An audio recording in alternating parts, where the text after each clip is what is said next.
Aloha and welcome back to the channel. This is the video that I alluded to in the last video, talking about what my problems were in this cockpit and how, I'm going to say how cheaply made certain things ended up being. So without further ado, we'll start with the Propwash transponder. So this is the Propwash transponder. It's this thin. And right here, so you can zoom in right there, this area is where there should be a connector. This little connector here is what came off. You can kind of see that there. See if I can maybe hold it now so my fat fingers don't get in the way and you can actually see it physically. It's very tiny. That right there. And these two little prongs were all that was holding it to this board. No solder involved. No means of securing it. No hot glue. Nothing protective. This connector out in the open, just dangling there. And in this empty area here, we're going to stick my hand in, and you can see there's nothing really behind here. This was torn off. Nothing in there physically moves, yet this was torn off. This wire moved maybe this much as my finger's bouncing. This got torn off that easily. So I can't, in good conscience, remotely endorse anything like this. Granted, my endorsement means absolutely nothing, but if you're somebody looking for pieces parts, not the place to go.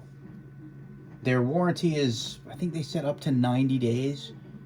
Well, I've had this for, I don't know, 6-7 months.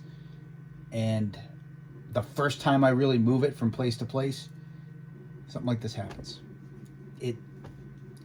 Yeah, if they had a lifetime warranty, maybe I would think it was, you know, something that could be decent. If they had a replacement policy, or if they had, I don't know.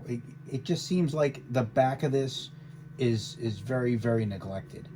If anybody from Propwash ever does watch this, I highly recommend redesigning the back of your cards. They are not well designed. They're not well built. Which gets me to failure of design number 2, which is our Aviation Training Foundation.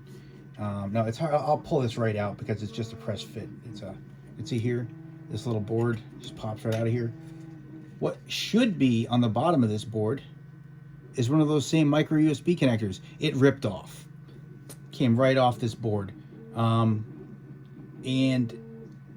I want to say there was 1 or 2 small solder points, but it was very weak. I mean, even when I slid the actual connector in, it was already wobbling. It was already moving. So very cheesy, very chintzy. What they should have done is had a hard connection here and actually had an external point that would have taken the pressure, the actual the give and take, if you will, of your connector. That little bit on there, bad design. Your weakest point is right there, and if you mount this at an angle, if you mount this wherever, you have to slide it into something that's actually physically built, you're going to end up putting stress on that. So that's what happened. It broke right off.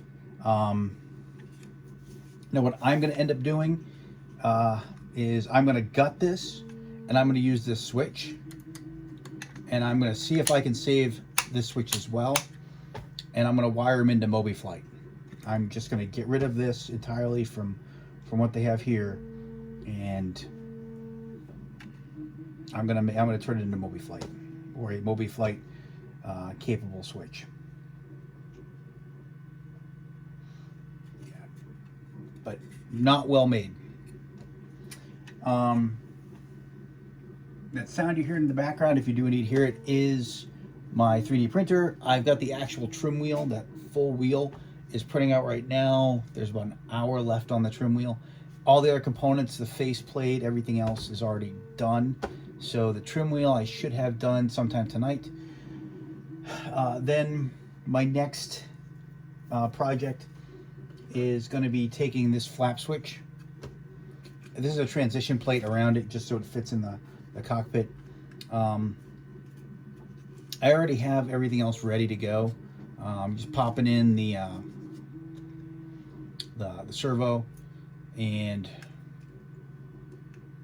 I'm actually going to put an extra piece of plastic on the side here, because what happens is, if you see the flap switch, notice how it goes almost straight down. It doesn't actually hit these indents for the different flap positions. Well, I'm going to actually put a piece of plastic in that gap right here to push this bar, the flap lever itself, against this side, so that as it comes down, it's forced to hit on those notches. That way you can feel the notches as you're actuating your flaps. So that's probably in the next couple days, next day or two. And tonight, after my flaps are, after my my trim wheel's done printing, the next item up for print is an updated version of this old guy. I keep a lot of my old 3D printed stuff to give me ideas. And this here, I'll put this kind of back in so you can kind of see what it looked like. This was my first 3D printed functional panel. It was a transponder, and over here, and 3D, this was just a little, you can kind of see it was printed and just, popped on. But off, standby on, alt, test, and each one of these knobs was for one of the numbers. Now, the mistake I made on these knobs, I put them way too close. When you moved one, you would hit the other, and it got annoying putting in your transponder code.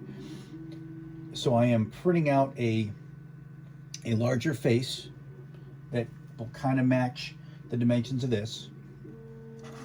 Let me compare them one for one for you here. So you can see this is 2 inches tall,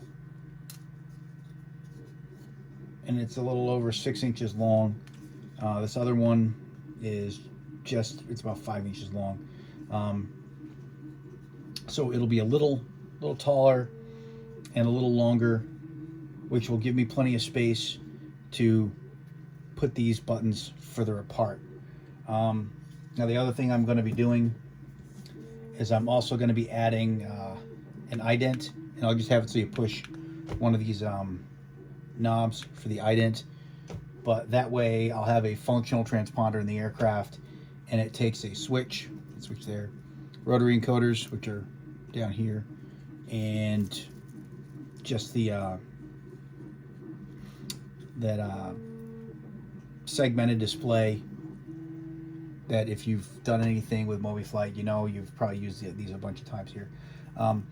When I'm done, I may actually do a video on building it. If anybody's interested in seeing that transponder, let me know, because if there is any interest in it, once it's functional, once I know it's functional, then I'll put it up on either Thingiverse or wherever, and a list of parts along with the video. That way you have the code and anybody can build it if they want to build it. I'm hoping to have that built this week. If it works, then I'll probably just throw that code up online as soon as I'm up and functional. But that's kind of where I'm at. But I did want to show what happened with those panels. They just weren't great.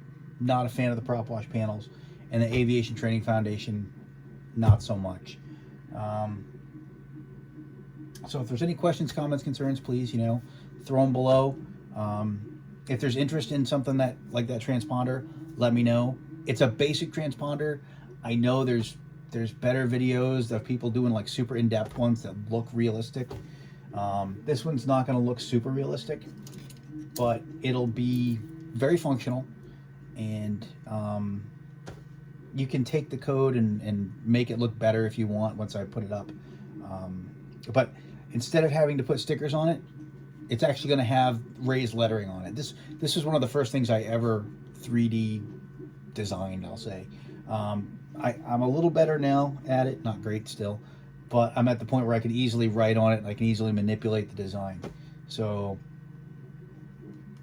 It'll actually have text on it. And I'll even put the word ident by the one that's going to be the push button for ident. I may even have a little light to indicate the ident. I don't know. We'll see how that goes. But again, if there's any interest in that, let me know. I'll gladly throw that below. Thanks for watching. Hope this helps somebody, and I really hope you guys are, not getting discouraged the way I am. And not to say I hope you avoid some of these products, but I hope you avoid the problems I've had because of these products, if that makes any sense. But again, thanks for watching. Stay safe, and as always, happy flying out there.